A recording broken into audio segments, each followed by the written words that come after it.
Detalye sa unang araw ng lamay ni Ronaldo Valdez at mga celebrities na nagpunta dito. Patuloy na nagdadalamhati ang entertainment industry sa pagkawala ng veteranong aktor na si Ronaldo Valdez. Hindi kasi akalain ng mga tao na ang maganda at masayang disposisyon ng kanyang ipinapakita sa publiko ay nagdudulot pala ng kalungkutan sa kanyang pribadong buhay. Marami ang nagulat sa nalamang katotohanan tungkol sa kanyang paglisan, kaya naman nang hinayang sila na hindi naagapan ang maisalba ang kanyang buhay. Kahapon nga ay nagsimula na ang unang gabi ng kanyang lamay at ang kanyang labi ay kasalukuyang nasa Garden Suite ng Loyola Memorial Chapels and Crematorium sa Guadalupe. Cremated na rin ang kanyang mga remains, pero patuloy pa rin na isinasagawa ng kapulisan ang kanilang investigasyon sa sanhi ng kanyang pagpanaw. Sa ngayon din ay walang balita kung kailan gagawin ang kanyang interment. Ilang araw na lang nga bago ipagdiwang ang araw ng Pasko, ay kalungkutan ang bumalot sa industriyang nagpakilala kay Ronaldo at naging tahanan niya sa loob ng halos 60 years. Kaya naman nagbalik tanaw ang mga kasamahan sa industriya at mahal sa buhay ni Ronaldo at inalala ang hindi nila malilimutang samahan. Pinangunahan ito ng kanyang mga anak na sina Jano at Melissa Gibbs.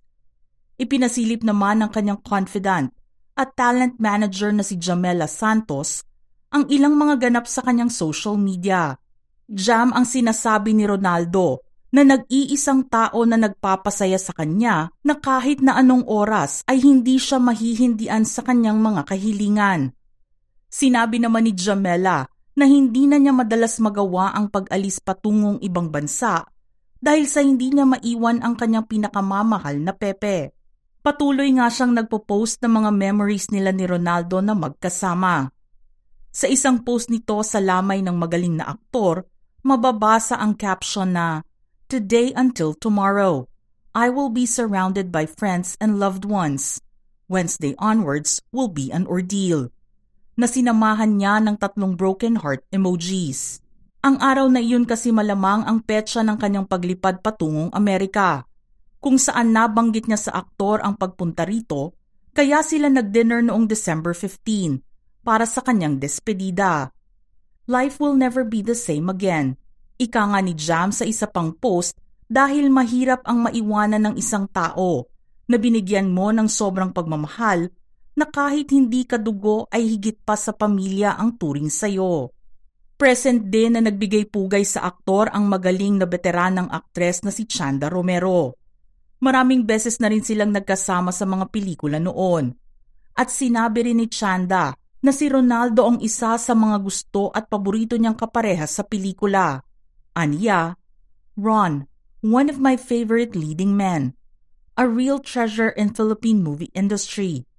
A perfect gentleman with a sweet and happy disposition and wicked wit. Rest well, my dear friend. You will be missed. Sorely missed." Ang aktor naman na si Andrew Gan Kalupitan ay sinabing madaya si Lolo Sir dahil iniwan siya nito kaagad. May usapan kasi sila noon, nagigimik pa sila at lalo niya ring mamimiss ang mga random calls nito na nag-aaya na makipag-inuman kahit 6:00 lang ng gabi. Nagkasama silang dalawa sa seryeng Too Good to Be True at tinawag niya rin itong The Lolo That I Never Had. Andoon din ang aktres na si Catherine Bernardo na paniguradong hindi gugustuhing mamiss ang huling pagkikita nila ng kanyang Lolo Sir. Nakabuo kasi silang dalawa ng kakaibang bonding habang ginagawa ang Too Good to Be True noong 1 taon. Madamdamin ang mga post ni Catherine nitong nagdaang araw dahil hindi pa siya makapaniwala sa sinapit ng kanyang pinakamamahal na Tito Ron. Panay post nga ito ng litrato nilang dalawa at talaga namang inaalala ang magagandang pinagsamahan nila sa proyekto na ipinagdasal ng aktres na tanggapin ni Ronaldo dahil matagal na niyang gustong makasama ang veteranong aktor sa isang proyekto. Nakita rin na dumalo ang dating ka-love team at boyfriend ni Kath na si Daniel Padilla. Namataan din ang ilang mga artista tulad ni Jelly de Belen, Franco Laurel, Pamu Pamorada at Alisa Mulak. Hindi rin nagpahuli sa pag-alala kay Ronaldo ang aktres at TV host na si Dimples Romana.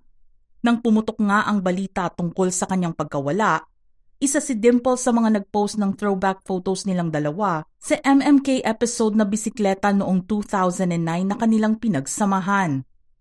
May mga taong sadyang makakapagpabago ng pagtingin mo sa buhay.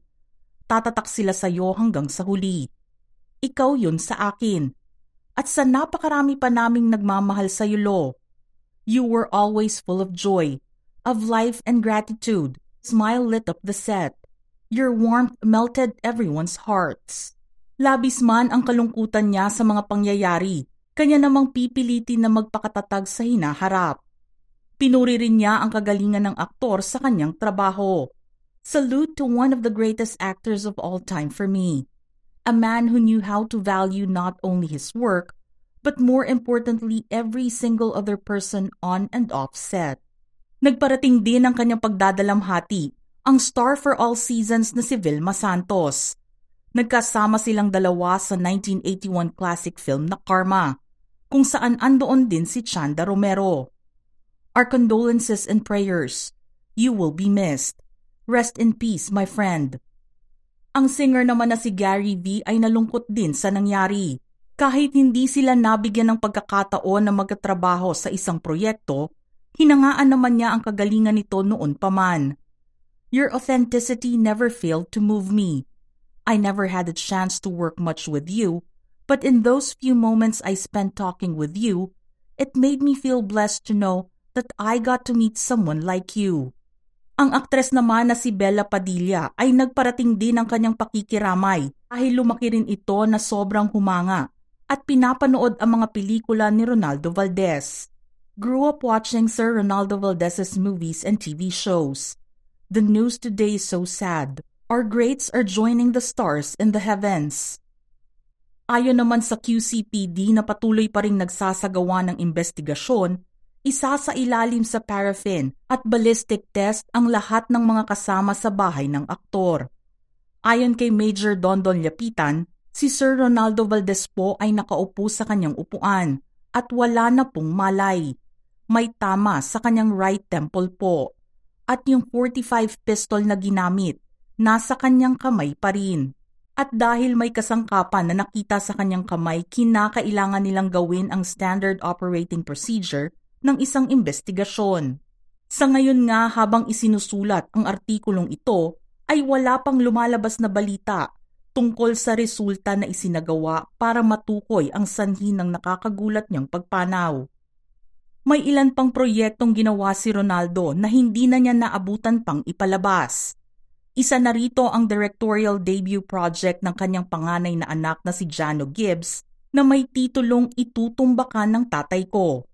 Ipapalabas ito sa mga sinehan simula sa January 17, 2024 at siguradong dadagsain ang mga sinihan upang masilayan sa huling pagkakataon ang galing ni Ronaldo Valdez sa pag-arte.